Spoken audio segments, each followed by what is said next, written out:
안녕하십니까. 네. 감독님. 이 시대를 문화전쟁의 시대라고 이야기하는데 우리 윤학열 감독님께서 이 시대의 그 문화를 이끌어 가시는 또 문화의 선두주자로서 또 문화 전도사로서 또 이렇게 귀하게 시카고를 방문해 주셨는데요. 우리 시카고 MCTV 시청자들에게 먼저 인사 말씀 부탁드리겠습니다. 네, 반갑습니다. 윤학열 감독이라고 하고요. 너무 앞에 서두에 저를 너무 높여주셔서 그냥 저는 이야기를 만드는 사람인데 하나님을 믿는 사람이니까 하나님의 이야기를 만드는 그런 사람이고요. 그런 사람이 많지 않다 보니까 제가 그냥 대표성을 가지게 된 것 같습니다. 시카고는 처음인데요. 5월 16일 날 미국에서부터 와서 이제 계속 그 1919 유관순이라는 영화 해가지고 순회 상영 중인데요. 이렇게 귀한 자리 불러주셔서 너무 감사드립니다. 네, 감사합니다. 바른 기독교 문화라는 또 바른 콘텐츠의 개발, 확산, 또 아름다운 문화의 그 확산을 위해서 많은 애를 쓰고 계시는데요. 2012년도에 그 철가방 우수씨라는 아주 마음 따뜻하게 하는 그런 영화를 제작을 하셔서 뭐 그리스도인들뿐만 아니라 비그리스도인들도 그 영화를 보면서 많이 감동을 받고 눈물을 흘렸던 그러한 기억이 있습니다. 이 기독교적인 그 배경을 가지고 있는 그 컨텐츠들에 대해서 관심을 가지시고 그것들을 만들게 된 어떤 계기가 있으신가요? 제가 2008년도에 이제 인격적인 하나님을 만나게 됐거든요. 그 전까지는 앤티 크리스찬이었는데 네. 무당들, 무속인들, 샤머니스트를 인간문화재 만들어주던 일을 하다가 정말 온 천하 만물의 주권자이신 하나님을 만나고 나니까 저에 대한 사명은 뭔가. 네. 근데 제가 이제 모두에도 이야기를 만드는 사람이라고 말씀드렸잖아요. 글을 쓰고 뭐 작가 생활도 하고 영화도 만들고 이런 사람이니까 제가 할 수 있는 일 권역 내에서 하나님께 영광 바치는 일, 그 일을 해야 되겠다. 이렇게 해서 이제 그 일종의 저의 사명입니다. 네. 네.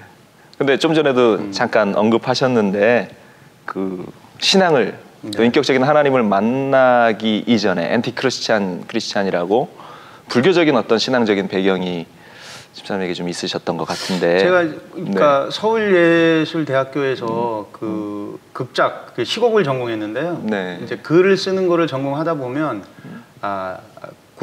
즉 그 제의와 관련돼 있는 것에 대한 연구를 할 수밖에 없어요. 일종의 민속학을 연구할 수밖에 없는데요. 그러니까 인간과 신의 관계에서 모든 문화가 만들어집니다. 그러니까 인간이 신에게 제사를 지내는 제의로부터 음악이 만들어지고 그 다음에 미술이 만들어지고 그 다음에 글이 써지게 되고 그래서 되게 이제 그 절기가 신과 관계가 돼 있거든요.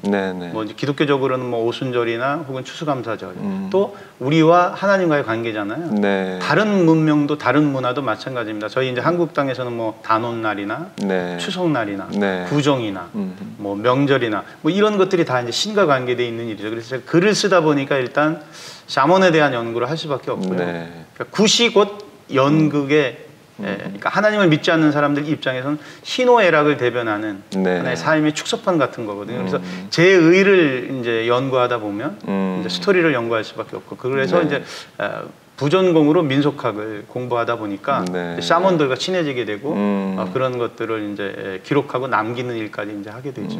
많이 만나기도 하시고 접촉하시기도 하시고 또 영향도 많이 받으시고. 맞습니다. 그러니까 되게 이제 원래 안 그래야 되는데 뭐 예를 들자면 이 예가 맞는지 모르겠는데 카지노 뭐 이렇게 조사하러 들어갔다가 이제 도박에 빠지듯이 무속을 단순하게 뭐 이렇게 공부한다기보다는 이제 무속에 갖고 있는 제의적 기능과 연의적 기능을 갖고 무대화 시켜보겠다고 했다가 이제 샤머니스트가 되는 경우도 많죠.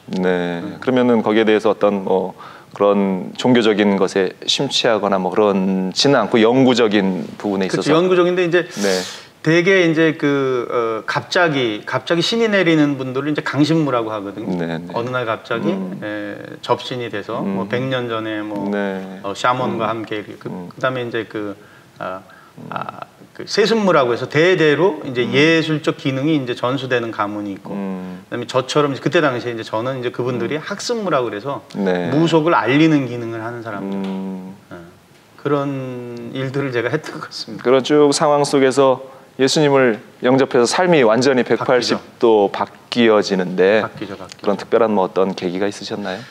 제가 하나님을 만나게 된 동기는 네. 저를 향해서 끊임없이 구령의 열정을 했던 세 분이 계신 것 같아요. 네. 무속인들이 저한테 이제 사무실을 차려줬는데요. 네. 그 사무실 옆에 계셨던 성형외과 부원장. 네. 그때 당시 이제 권영미라는 안수 집사님이셨는데 네. 지금 권사님 되셨고요. 그분이 울면서 기도하면서 전도를 하셨고요. 네. 그래서 신기하게 생각했어요. 왜 저분이 울면서 네. 나한테 예수 그리스도를 증거할까? 또 한 분은 이제 연기자분이신데 개그우먼 석일자 양이라고. 네. 그분이 이제 또 울면서 성경책을 선물해주면서 전도를 네. 했고요. 그 다음에 이제 성함을 모르는데 여의도에서 반포로 이동 중이던 택시 안에서 네. 택시 기사님이 네. 갑자기 갓길로 차를 대시더니 이렇게 얘기하셨어요.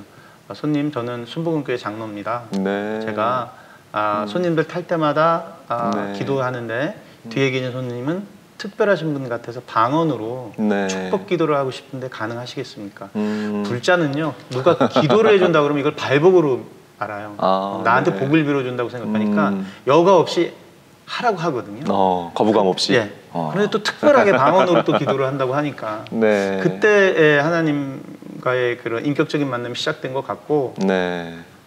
그때는 제가 이제 그러고 나서 이제 제가 이제 하나님 만나게 되거든요. 그 네. 권영미란 권사님 때문에. 그런데 네. 이해하지 못했던 부분이 있어요.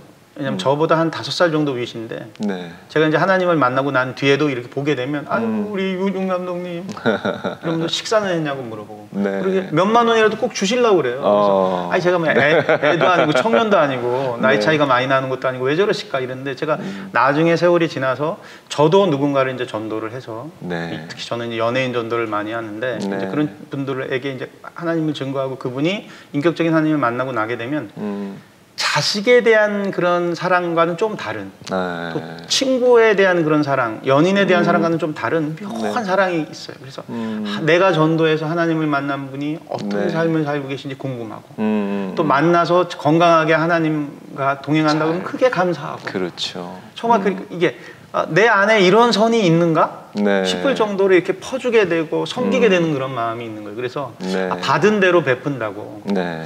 도대체 내 인생이 뭐길래 이렇게 귀한 하나님을 나한테 증거해 주셨지. 그래서 저는 지금도 권영미 권사님이 굉장히 감사해요. 네, 아주 귀한 분들과의 그 만남이 네. 우리 감독님에게 있었는데요. 그런 믿음을 가지고 이제 하나님께서 주신 사명을 다시 확인하시면서 지금 하루하루 살아가시는데 문화를 통해서 이제 시대를 변화시키는 그 일들을 지금 기도하시면서 해 나가시고 있어요. 지금의 시대가 사단이 문화를 점령해버린 그 시대다라고 또 이야기하시고 문화가 이 시대에 미치는 영향이 엄청난데 그 문화에 대해서 어떠한 영향력이 있는가에 대해서 좀 이야기를 해주시면 고맙겠습니다. 사도 바울이 이 로마를 복음화시킬 수 있었던 이유는 그 유럽을 복음화시킬 수 있었던 이유는 시민권이거든요. 로마 시민권. 네. 지금은 영상의 도구가 되는 시대거든요. 그래서 영상의 주권을 누가 가지느냐에 따라서 잠언서 4장 23절에 무릇 지켜야 할 것 중에 더욱 내 마음을 지켜라. 생명의 근원이 이에서 나온다고 했거든요. 그러니까 마음을 빼앗으냐 지켜내느냐의 이 싸움이 문화에 관련이 돼 있는데 그것이 이제 영상인 세대죠. 그래서 한편의 영화나 드라마가 사람을 미혹시키기도 하고 또 한편의 영화나 드라마가 하나님을 인격적으로 만나는데 귀한 도구가 되기도 합니다. 실제로 탈북하신 분들이 선교사님을 국경지역에서 만나고 하나님을 영접하고 난 다음에 멜 깁슨이 주연한 패션 오브 크라이스트의 예고편 정도만 딱 보여주게 돼도 정말 통회합니다. 저분이 예수님이시냐고 몰랐다고. 근데 그 영상이 존재하지 않으면 구체화시키는데 물론 안 그래도 온천한 만물의 주권자이시니까 주님이 구원을 하시지만 그래서 문화가 도구가 되는 시대. 그래서 문화라는 게 이제 얼마나 사람의 마음을 지배하냐면 이런 거죠. 이런 예를 한번 생각해 보면 100년 전에는 말입니다. 100년 전에는 부뚜막에 아침에 깨고 났을 때 부뚜막에 불씨가 꺼져 있으면 그 여자는 그 가문에서 퇴출돼요. 왜냐하면 그 가문의 복 모든 것들의 그 기원이 되는 그 불씨를 꺼트렸다는 건 여성으로서의 아주 가장 중요한 책무를 지켜내지 못한 겁니다. 그런 분들은 살고 있던 그 시집간 그 집에서 퇴출될 뿐더러 자기가 태어난 친정에서도 안 받아줘요. 결국 그렇게 불씨를 꺼트린 분이 선택할 수 있는 길은 명예를 지키기 위해서 자살하는 길이거든요. 아니 되게 불씨 하나가 뭐길래 그렇죠. 그런 게 문화란 말입니다. 또 상투를 잘랐다고 자살하는 분들이 있었어요. 100년 전에. 왜냐하면 몸은 신체 발부는 부모님이 물려주신 건데 부모님의 허락 없이 함부로 훼손당하는 것에 대해서 모욕을 느꼈던 세대란 말이죠. 그래서 단발령이 내려지자 자기는 머리를 깎을 수 없다고 활복하는 분들이 있었어요. 그걸 선비도라고 생각하고. 그게 대체 머리 깎는 게 뭐길래 사람의 생명까지 그렇듯이 그 시대의 사람의 마음을 지배하는 것, 그것이 문화다.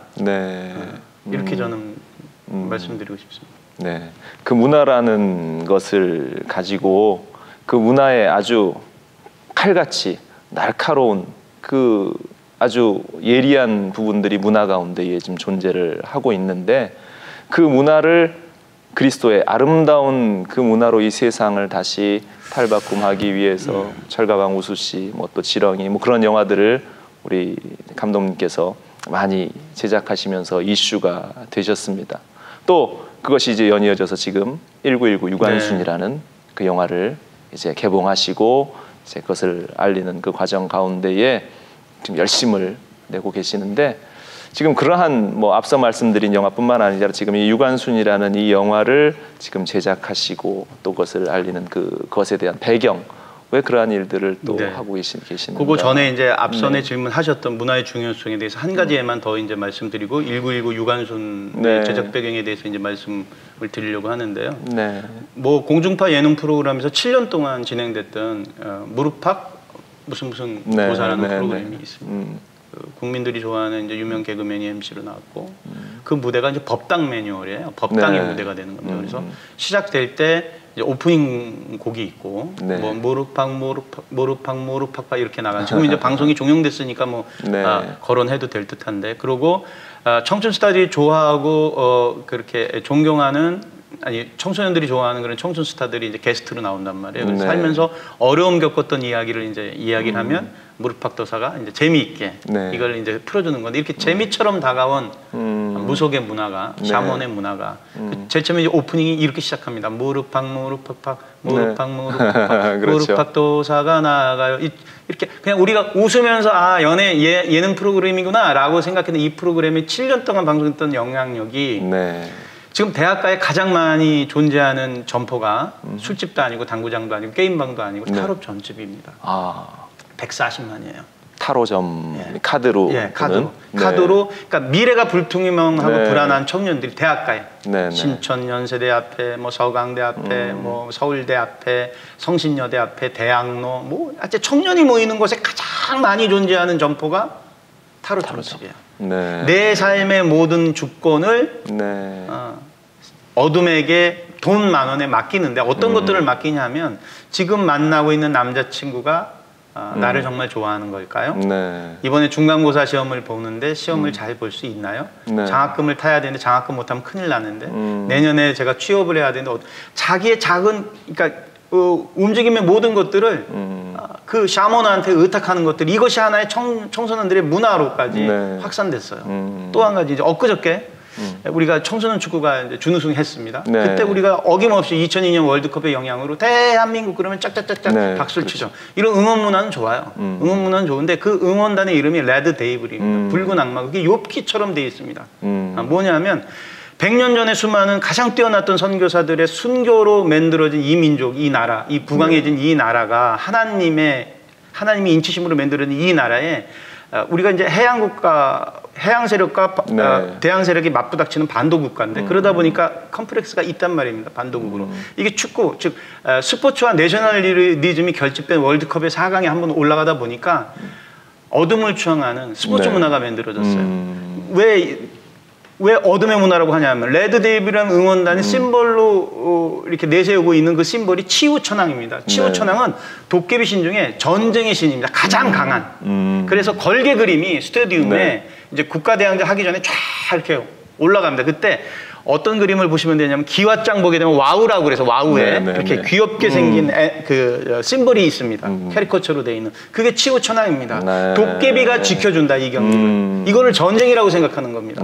그래서 아무 생각 없이 대한민국 짝짝짝짝짝, 이 간단한 행위가 어둠의 문화를 취향하는 거거든요. 이게 영적 분별력이 없으면 그걸 무작정 우는 사자처럼 다 잡아먹히게 되는 거죠. 무릎팍 동일합니다.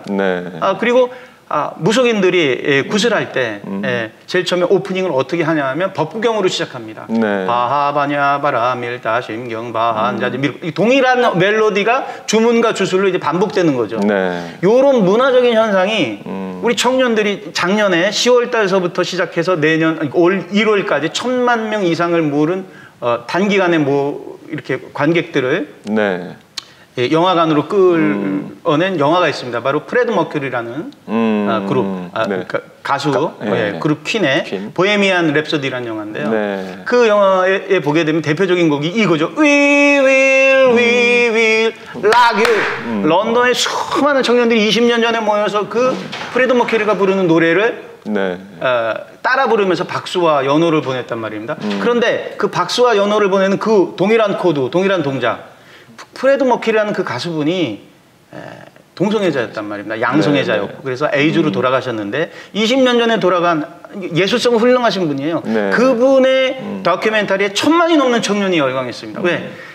그룹 퀸이 갖고 있는 정신이 그러니까 불확실한 청년에게 위로예요. 네. 그래서 장로님의 아들, 권사님의 따님들이 새벽에 심야극장에 몰려서 프레드 머큐리와 똑같은 청바지에 런닝구를 입고 코스염을 붙이고 그 행위를 따라하면서 연호했던 겁니다. 어르신들은 몰라요. 어른들은 몰라요. 네. 동성애에 대해서 큰 염려들을 하시는데 그런 사회적인 현상은 먼저 무엇으로부터 시작됐느냐? 공기처럼 들어오는 문화로부터 전조가 시작됩니다. 10년 전, 20년 전에 네. 그런 현상들이. 그래서 이제는 영적 분별력을 세우고 하지 않을 수 없다면 이 컨텐츠의 주체가 뭐고 저간에 뭐 어떠한 것들이 도사리고 있는지 그 함의가 네. 무엇인지를 분별해야 됩니다. 네. 핸드폰도 마찬가지. 안 사용할 수는 없죠. 그런데 이것들이 어떻게 사용돼야 되는지를 누가 얘기를 해줘야 되냐면 목회자들이 네. 그리고 선생님들이 네. 부모님들이 먼저 깨달은 자들이 청년들에게 선포를 해줘야 되거든요.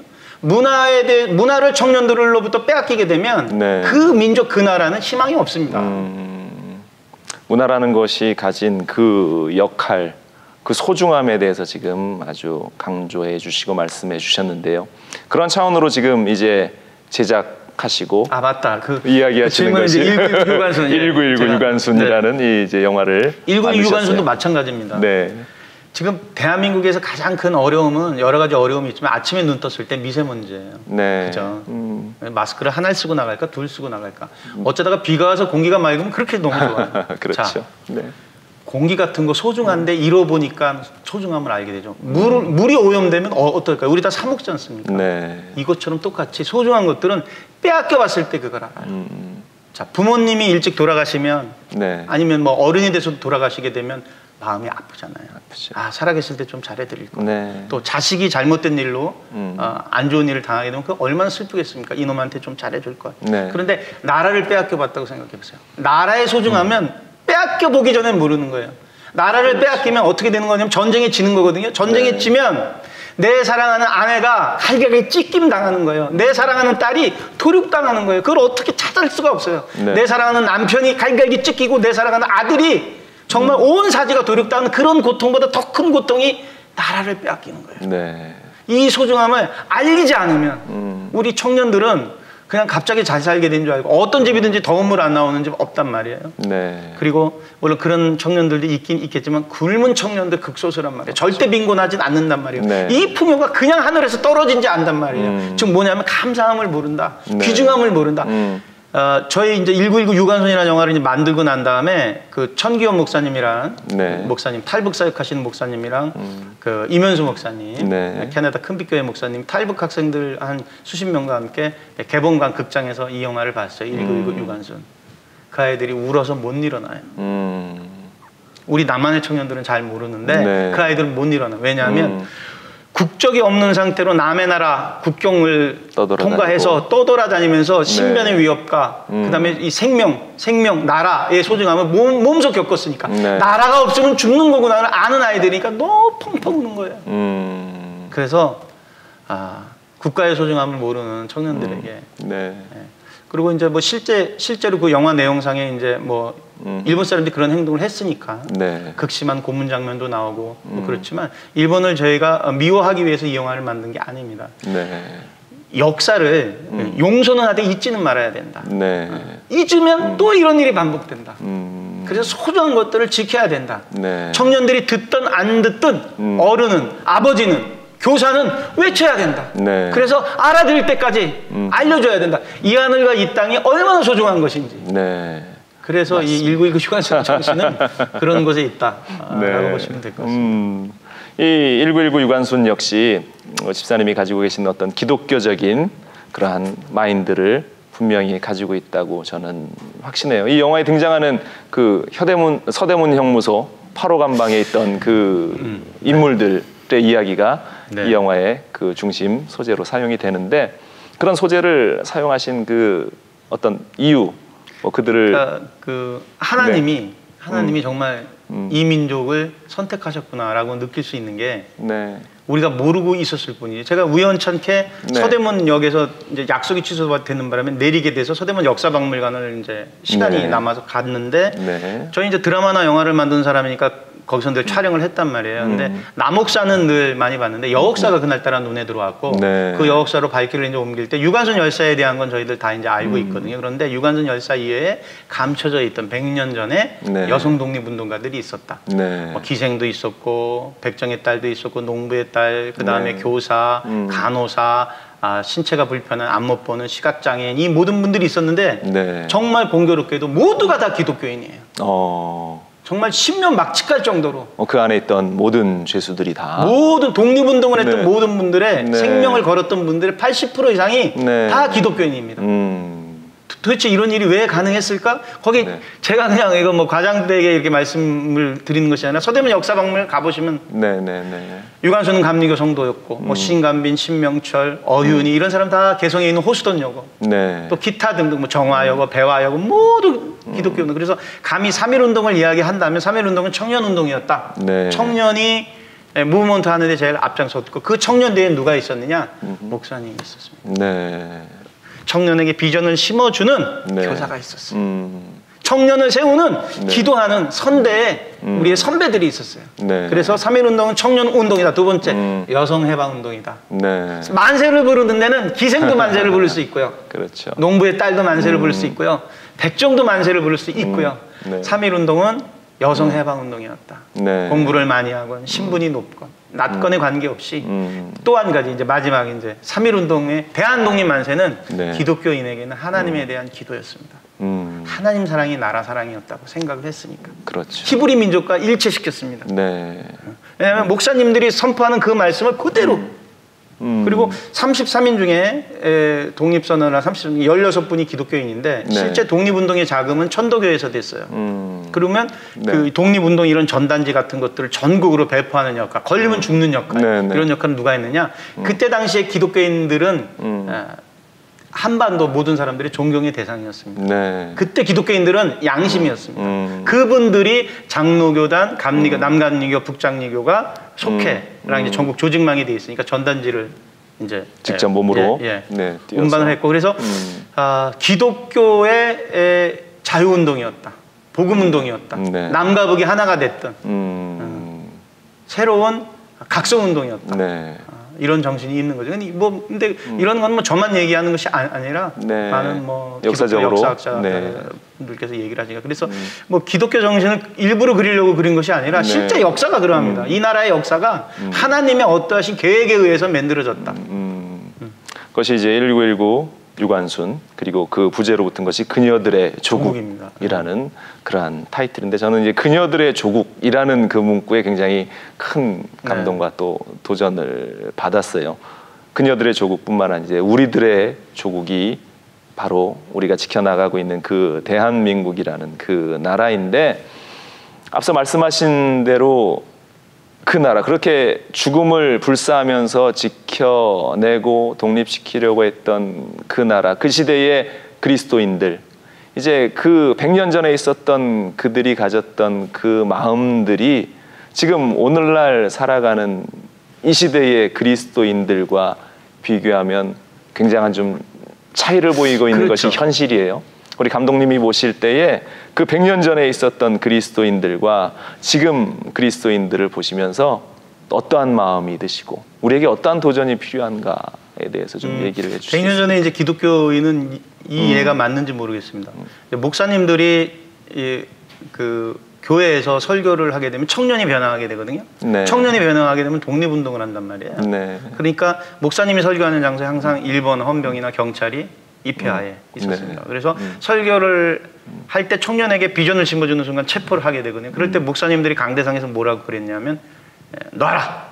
나는 조선의 목사다. 네. 내가 잘못했다면 내 발로 걸어간다. 동일하게 이런 말씀들을 많이 하셨어요. 기록들을 찾아보면. 그래서 오히려 체포당하는 목사님들의 모습을 보고 교인들이 더 결집하게 되고. 네. 또 한 가지, 만약에 쌀을 사러 어떤 소녀가 이제 갔는데 급하게 나오느라고 돈을 놓고 나왔어요. 네. 그런데 그걸 보고서 지나가시던 어떤 분이 이보 그 아이에게 그 보리쌀 한 대빵 내주시게. 네. 그럼 쌀집 주인이 이래요. 뉘신데요. 이러면 나 요 뒤에 시카고 교회 장로세, 네. 나 시카고 교회 집살세, 나 시카고 교회 성도예요. 이렇게 얘기하면, 네. 아유, 교회 다니시는군요. 예, 알겠습니다. 이렇게 내줬어요. 네. 실제로 기독교인이라는 그 상징성 하나가, 네. 하나님을 믿는 사람은 정직하다. 네. 하나님을 믿는 사람은 믿을 만하다. 하나님을 믿는 사람은 우리에게 유익을 준다. 네. 교회가 교육을 하죠. 교회가 의료를 하죠. 네. 교회가 악습, 구습, 잘못되어 있는 습관으로부터 잘 살게 되는 습관을 만들어내죠. 네. 그래서 무당도 자기 자식은 교회를 보내기를 소원했어요. 네, 네. 그게 그때 당시의 신앙은 네. 온 결의에게 희망을 주는 도구였다. 그래서 저희 이제 영화가 네. 사실 회개의 영화입니다. 이 영화를 이제 전면을 이제 보시게 되면 네. 신앙인이라면 네. 그분들의 결기. 예. 뭐 이제 나중에 또 그런 질문을 이제 하실지 모르겠는데 4살 때 눈이 멀은 그 신명철이라는 열사 같은 경우는 네.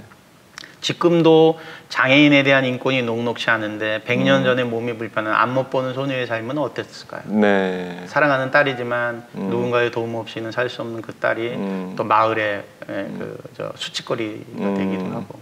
근데 이 소녀가 호스턴여고에 진학하게 되면서 인격적인 하나님을 만나요. 네. 예수님의 사랑이 들어옵니다. 사도행전 1장 8절에 오직 성령이 너희에게 임하면 너희가 권능을 받고 네. 예루살렘과 유다와 사마리아 땅까지 증인이 되라. 권능을 받으니까 평강의 그리스도께서 들어오니까 사명자로 바뀌니까 증인 되기를 소원합니다. 하나님, 안 못 보는 이 소녀지만 하나님의 도구가 되기를 소원합니다. 드디어 3.1운동이 벌어졌고 네. 만세는 부르고 싶은데 만세 부르면 일본이 총칼로 죽이거든요. 실제로 2달 사이에 7,000명이 넘는 분들이 순교한단 말이에요. 그래서 네. 선뜻 못 나갈 때 이 안 못 보던 소녀가 이렇게 외칩니다. 두려워서 만세를 못 부르는 자는 내 뒤로 다 쓰시오. 네. 나는 눈이 멀어 눈에 보이는 것이 없어 두렵지 아니야. 하나님이 내 눈을 멀게 하신 이유를 나는 오늘에서야 알겠어.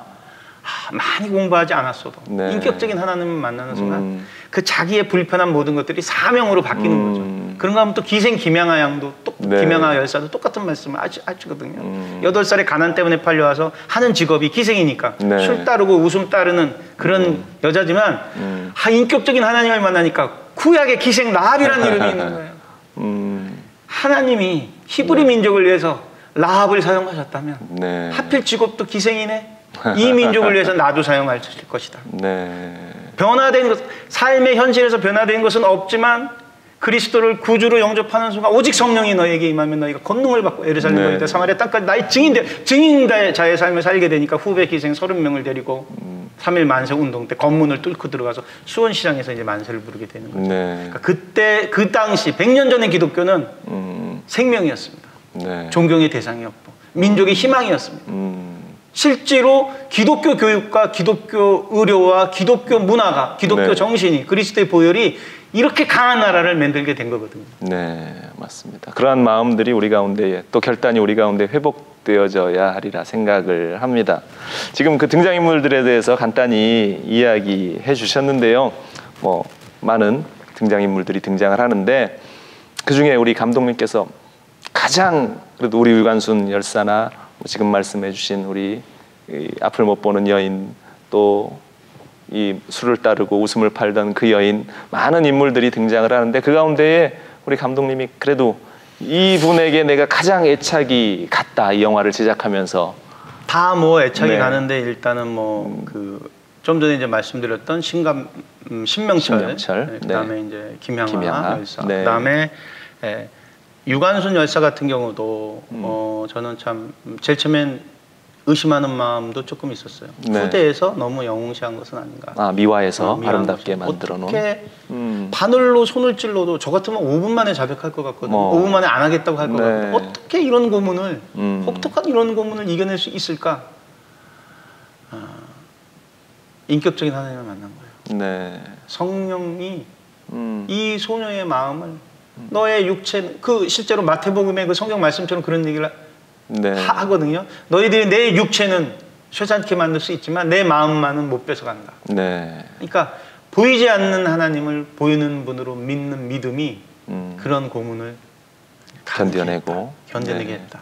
네. 그리고 이제 그 유관순 열사, 그다음에 그 신명철, 그다음에 김양아 이 세 분 이외에 또 이제 함경도 출신의 동풍신이라는 분이 계세요. 근데 이분은 자료가 너무 없어요. 유관순 열사가 1920년에 그 돌아가시게 되는데 9월 28일 날 그 다음에 유관순 열사도 한 살 어려요. 동풍신 열사. 그래서 대통령도 언급했고 북쪽 사람들도 인지하고 있는 그 동풍신이라는 이 분은 좀 독특한데 이제 알려져 있는 자료에 의하면 만세 현상에서 부모님이 죽었어요. 네. 아버님이 돌아가셨는데 만세 현상은 아비규환이란 말이에요. 아비규환인데 그 효송 때문에 부모의 시신을 자기 허리춤에 묶고 이게 이제 유실될까봐. 네. 그리고 만세 운동을 벌이고 이제 옥고를 치르다가 이제 고문에 의해서 이분도 그 다음에 21년도에 이제 순교하죠. 그 네 분이 이제 기억이 납니다. 다른 분들도 뭐 다 족을 위해서 최선을 다하신 분들인데 특별하게 이런 네 분이 좀 기억이 납니다. 이 동풍신 열사에 대해서 이야기를 해주셨는데 우리 감독님께서 우리 유관순 1919 유관순 그녀들의 조국이라는 이 작품을 제작하시면서 이제 프로젝트라는 이름을 가지고 지금 진행을 하고 계시는 것 같아요. 처음에 영상 소설을 만드셨고 지금은 이제 유관순 영화를 제작을 하셨고 5단계의 그 프로젝트로 이 프로그램을 쭉 진행을 하시려고 비전을 선포하셨는데 지금 이 과정이 지금 어느 정도 지금 진행되고 계시고 있으신지. 네. 그러니까 역사는 누군가가 기록을 해야 됩니다. 그것이 패배의 역사이든 승리의 역사이든 그런 것들을 기록하고 남기지 않으면 후대를 세울 수 없습니다. 맞습니다. 그래서 그러면 후대는 지금 영상의 세대란 말이에요. 아무리 목사님들이 아니면 선생님들이 이야기를 해준다고 해도 아이들의 마음이 움직여지지 않아요. 그런데 영화로 만들어지거나 뮤지컬로 만들어지거나 텍스트로 만들어지게 되면 아이들이 반응이 다릅니다. 그래서 5단계 계획을 세웠고 다큐멘터리 영화로 만들겠다, 영상소설로 만들겠다 이 단계까지는 됐고요. 특집 드라마, 그 다음에 이제 뮤지컬, 그리고 이 동풍시라는 그 열사에 대한 극영화 이 세 개는 남아있는데 자 100년 전 선대가 남긴 이 삶이 저의 전유물은 아닙니다. 저는 선포를 했고 이런 프로젝트에는 열려있는 모든 같은 뜻을 가진 문화예술인들이 다 동참할 수 있습니다. 단지 제가 그냥 보거나 흘낌 보지 않고 자세히 봤을 뿐입니다. 그래서 누구든지 제가 선포는 다 5단계를 했지만 저도 물론 진행을 합니다. 안중근 의사의 영웅이란 뮤지컬처럼 100억대 이상의 뮤지컬로도 유관순과 그녀들의 조국이니까 저도 제작을 하지만 다른 분들도 이 역사적 현장을 후대에 알리는 일에 다 참가할 수 있고요. 저는 다만 푯대만 딱 세운 겁니다. 혼돈스럽지 않게. 이제 특집 드라마 내년이 아마 저 유관순 열사의 순국 100주년이 됩니다. 돌아가신 지 100주년. 그래서 저도 이제 준비를 하고요. 그다음에 이제 뮤지컬은 중장기적으로 준비를 하고. 그다음에 동풍신이라는 거는 남과 북이 하나가 되는 화합 차원에서 문화 프로젝트로 북한과 연계돼서 공동 프로젝트로 한번 진행해 보고 싶습니다. 그럼 비전을 가지시고 또 한 단계 한 단계 프로그램을 진행을 하고 계시는데요. 이것뿐만 아니라 우리 감독님께서 이제 앞서도 계속 강조해 주셨던 그 문화라는 것, 그 그리스도인의 그 문화에 대해서 사명을 가지시고 그 일을 감당을 해 주시고 계시는데 그 문화에 대한 문화사역에 대한 뭐 앞으로의 비전, 뭐 1919 유관순에 대해서 또 많은 이야기를 해 주셨는데 그것과 더불어서 우리 집사님이 가지시는 그 그리스도의 문화를 만들어가야 하는 이 세대에 세워나가고자 하시는 비전들에 대해서 제가 우리 시청자들에게 같이 좀 공유해 주시면 또 우리 시청자들이 기도하지 않을까 싶습니다. 제 이제 그 개인적으로 앞으로 남은 비전인데요. 그 비전에 앞서서 제가 감사한 말씀 이제 한 가지를 전하고 그 비전을 말씀드릴까요? 제가 이제 여기 와서 느낀 건데 제가 5월 16일 날서부터 미국 투어 중인데 문득 새벽에 기도를 하는데 이런 마음을 주셨어요. 안중근 의사가 이토 히로부미를 저격할 수 있었던 일은 하얼빈역에 그 당시에 대일본 제국이란 제국의 총리 앞으로 근접해서 접근할 수 있도록 누군가가 가장 좋은 러시아제 외투를 사줬고 그다음에 양복을 사줬고 중절모를 사줬고 가장 성능이 좋다는 권총을 사줬는데 그 권총이 바로 디아스포라, 이 먼 곳에서 계신 하와이 사탕수수 농장에 또 이 미국 본토의 애니깽 농장에 우리 한인 교포들의 성금, 하루 종일 대학볕에서 그 이방 사역자로 노동을 하면서 얻은 10센트, 20센트, 30센트, 그런 50센트, 1불의 그 일달의 그 귀한 헌금이 집정관 총재였던 이승만 대통령을 통해서 상해에 계신 김구 주석에게 전달되고, 그 김구 주석이 그 물질이 얼마나 귀한 물질인지 아니까. 당시 빼앗긴 조선에서는 그런 물질이 통용될 수가 없었거든요. 그러니까 가장 결기 있는 청년을 고심한 그 청년을 선택하고 네 두 손에, 네 두 발에 조국이 달려있다 라고 그 외투를 사줬구나. 아, 우리 조국이 위험하고 위태로울 때 항상 이 먼 곳에 계신 디아스포라, 이민자들의 기도와 헌신이 있었구나, 이런 마음을 탁 주시는 거예요. 아, 그래서 대한민국이 이렇게 견뎌낼 수 있었구나. 그래서 이제 먼저 이곳에 사시는 분들, 교포분들에게 또 특별하게 또 시카고 지역에서 이렇게 방송국으로 또 초대까지 해주셔서 감사의 말씀을 드리고요. 이제 제 비전은 북한과 관련돼 있는 그 신앙과 관련돼 있는 영화를 또 제작할 생각인데, 단순하게 국내 시장만 바라보지 않고요. 국내 시장을 그냥 논외로 하고 미국이 기독교 국가입니다. 그래서 미국에 있는 백인의 기독교인들을 대상으로 한 북한 인권과 관련돼 있는, 중국 인권과 관련돼 있는 영화를 제작을 하려고 해요. 그런데 미국 사람들은 자막으로 돼 있는 영화 안 봅니다. 그래서 우리 한인 2세 청년들, 완벽한 영어를 쓸 수 있는 한인 2세 청년들을 오디션으로 뽑아서 북한 우리 동포 역할을 이제 하게끔, 그리고 이제 고증과 함께 극이 재현되는 이제 픽션 다큐멘터리 형태로 이제 제작할 예정인데요. 한 가지 이제 소재를 말씀드리면, 그 인신매매, 가난 때문에 북한에서 먹을 게 떨어져 300만이 굶어 죽을 때 그 식량을 구하려고 왔다가 인신매매 당한 어떤 북한 여성이 중국 땅에 어느 마을로 간단 말이에요. 마을로 가서 알고 봤더니 그 노총각들만 사는 마을인데 결혼할 여자가 없으니까 개를 부어서 70명의 청년이 여자 하나를 사온 거예요. 싫어합니다, 이거. 이 여자가 하루에 2명씩 남자를 상대로 하면서 살아가요. 이게 지옥 같은 삶이니까, 너무나 지옥 같은 삶이니까, 그래서 지혜가 떠올라서 그 남자 중에 가장 힘이 센 남자한테 이렇게 고백해요. 내가 널 좋아한다. 너의 아내가 되고 싶다. 너의 아이를 낳고 싶다. 그러니 다른 사람을 상대하지 않게 해달라. 그래서 물론 이제 여러 차례 강곡한 거죠. 그래서 이 남자가 다른 사람들을 상대하지 못하게 하고 이제 아내가 되게 하고, 그로부터 3년이 지나서 이제 2아이를 낳게 되고, 그래서 이제 밭일을 하고 이제 믿게 되니까 논일을 시키다가 이제 선교사님을 만나서 이제 탈출해서 이제 한국에 와서 이제 여기서 정착하게 되니까 중국에 두고 온 아이를 데려오고 싶어지잖아요. 이런 이야기, 이런 일들이 좀 비일비재합니다.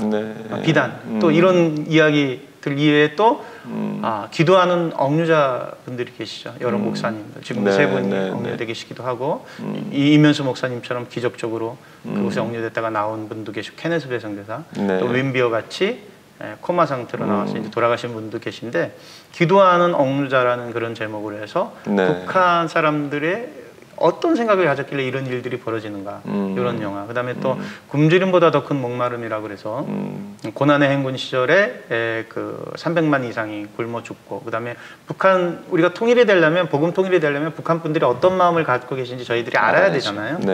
저희들이 뭐 정치적인 이야기를 뭐 만들겠다는 것이 아니라 그분이 어떤 마음을 갖고 어떤 생각을 가진지를 이제 알릴 수 있는 영화를 만드는데, 이런 영화가, 저는 트럼프를 감동시키는 영화를 만들고 싶어요.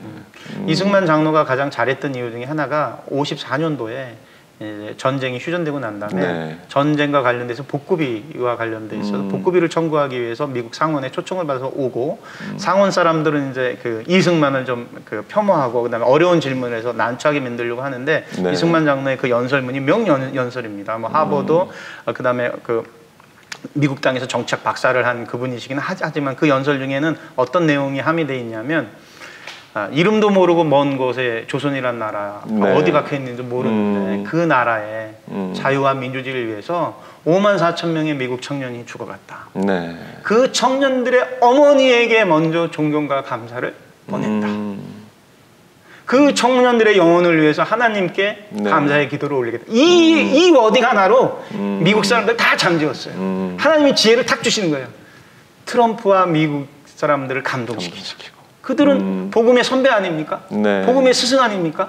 세계 최강의 국가입니다. 미국이 마음 먹으면 지금 중국과의 그런 여러 가지 분쟁들도 미국의 마음이 그래서 그렇다면 복음을 가지고 우리가 미국 사람들에게 사실 고마움도 있죠. 네. 그래서 그런 한국 목사님들이 하는 선교사님들의 그런 역할을 미국 역할로 좀 바꿔주고 그다음에 이런 사람이 어떻게 살아가는 것이 중요한 것인지 자유에 대한 이야기를 미국 사람들이 중심이 되는 이야기로 만들자. 미국 땅에서 단 한국과 관련되어 있는 이야기니까 배우들이 다 한국 사람이어야 되잖아요. 우리 청년들을 활용하자. 이게 좀 선포입니다. 선포. 그래서 이제 LA 지역에서부터 오디션을 볼 거고 오디션 보는 청년들을 아주 저렴한 뭐 1불이 됐든 2불이 됐든 아주 저렴한 참가비를 받을 건데 그 참가비는 제작자를 초청하는 거예요. 왜냐하면 이런 콘텐츠는 세상을 한번 하나님의 법 안에서 한번 감아보고 싶으니까 오디션에 통과하지 못해도 제작자가 되는 거예요. 그 모든 분들 영화가 끝나고 나게 되면 1불이 됐든 2불이 됐든 다 자막으로 올려서 또 출연하게 되신 분들은 기도하면서 이걸 동참하니까 하나님의 영이 성령이 너에게 임하면 우리가 어떤 권능을 받는지 그래서 어떤 증인이 되는지 문화가 도구가 되는 이 세상에 한번 선포를 하고 한번 멋지게 한번 전투를 치러볼 예정입니다. 네, 우리 감독님의 큰 비전이 아름다운 꽃을 피우게 되리라. 제가 확신을 시카고 합니다. 이제 방송을 통해서 하는 거니까 여기가 이제 그 뭐지 정신적인 메카라고 들었어요. 신학대학도 많고 중부이기 때문에 그래서 정말 본의 아니게 여기서 선포하는 것 같아요. 그러면 기도해 주십시오. 정말. 처음으로 이런 마인드를 공식적으로 선포는 처음입니다. 기도해 주십시오. 이 세 편의 콘텐츠가 먼저 하나님을 감동시키고 싶습니다. 그리고 기독교인들이 하나 되게 만들고 싶고 복음 통일하는 데 초석이 되고 싶습니다. 시카고에 계신 우리 믿음의 선배님들의 기도 청년들이 동참할 수 있도록 오늘서부터 이 방송을 통해서 함께 해주십시오. 아멘. 제가 마지막 질문 드릴 거를 미리 다 이야기를 하셨는데요. 시카고 지역뿐만 아니라 이 문화라는 우리 감독님이 가지고 나아가는 이 문화라는 이 도구를 가지고 이 세상을 변화시켜 나아가는 그런 소원을 가지고 계시는데 마지막으로 오늘을 사는 그리스도인들에게 그리스도인이라면 이런 모습을 가지고 있어야죠 하는 그 당부의 메시지, 뭐 권면 그런 거 한마디 해주시면 감사하겠습니다. 하나님이 우리를 선택하실 때 언약을 주시거든요. 저 같은 경우는 언약을 주셨어요. 너는 이랬으면 좋겠다. 우리가 그걸 잊고 사는 것 같아요. 근데 그 언약이 큰 게 아닌 것 같아요. 실제로 춘천에 그런 빵집이 있는데요. 여러 차례 사업을 하다가 망하신 분이 이제 빵을 만드는데 인격적인 하나님을 만나니까 간단해요. 로렌스 형제의 그 마음인데요. 이 빵을 예수님께 드리듯이 빵을 굽는 거예요. 반죽하는 사람이. 그렇죠. 그러면 예수님께 내가 빵 굽는 기술자인데 예수님께 이 빵을 접대한다는 마음, 모셔야 된다는 마음, 섬기는 마음이 들면 곰팡이 쓸은 밀가루로 만들지 않을 거 아니에요. 최고의 밀가루로. 그럼요. 몸도 깨끗하게 씻고 총각 정성하니까 이 빵이 맛이 있을 수밖에 없죠. 맛이 있으니까 세상 사람들이 몰려들죠. 이게 이제 위구너 정신인데요. 각자 여러 가지 일들을 하시면서 살아가잖아요. 그 삶 속에서 예수님에게 대해야 되지. 정말 이 마음 하나만 딱 가지면 단순한 이 마음 하나로 지속적이고 반복. 예수님이 다 가르쳐 주셨거든요. 단순한 마음, 지속적인 것, 반복적. 저는 이야기를 만드는 사람이니까 제 이야기를 만드는 중심에 예수님께 이야기를 들려드리면 예수님이 기뻐하실까? 기뻐하셨으면 좋겠다. 이런 마음으로 저는 하고 우리 목사님이시니까 목사님은 영혼 구원하실 때 당연히 그렇게 하시겠고 우리 엔지니어 하시는 우리 PD님은 이 프로그램을 하나님께 보여드린다면 어떨까? 이런 마음. 이런 마음이니까 하나님이 주신 언약을 오늘도 다시 한번 생각해 보는 것 이것이 그리스도인의 자세가 아닐까. 귀한 말씀 너무나 감사합니다. 말씀하신 대로 과거의 교회들이 세상을 변화시키고 세상에 큰 영향력을 행사했던 뭐 그것이 이제 100년 전 3.1 운동이 있었던 그 당시의 그리스도인들의 모습이었는데, 사실 부끄러운 것은 이 사단이 만들어 놓은 그러한 문화에 오히려 교회들이 잠식당하고 믿음의 사람들이 넘어가는 그러한 현실 앞에서 우리 윤 감독님 같은 그러한 귀한 다시금 하나님의 문화로 이 세상을 세워나가겠다라는 그러한 믿음의 결단이 있으신 분들이 얼마나 귀하고 값진지 모릅니다. 우리 하나님께서 우리 윤 감독님 귀하게 사용하실 것을 저는 확신하고요. 힘껏 기도로서 우리 아멘. 감독님의 사역을 후원하도록 아멘. 하겠습니다. 아멘. 우리 감독님의 사역 가운데에도 또 하나님의 도우심이, 또 많은 우리 MCTV 시청자들께서도 오늘 이 시간을 통해서 도전받고 함께 기도해 주실 것으로 확신합니다. 네, 감사합니다. 오늘 귀한 말씀 너무나 감사드립니다. 네, 감사합니다, 목사님. 네. 감사합니다.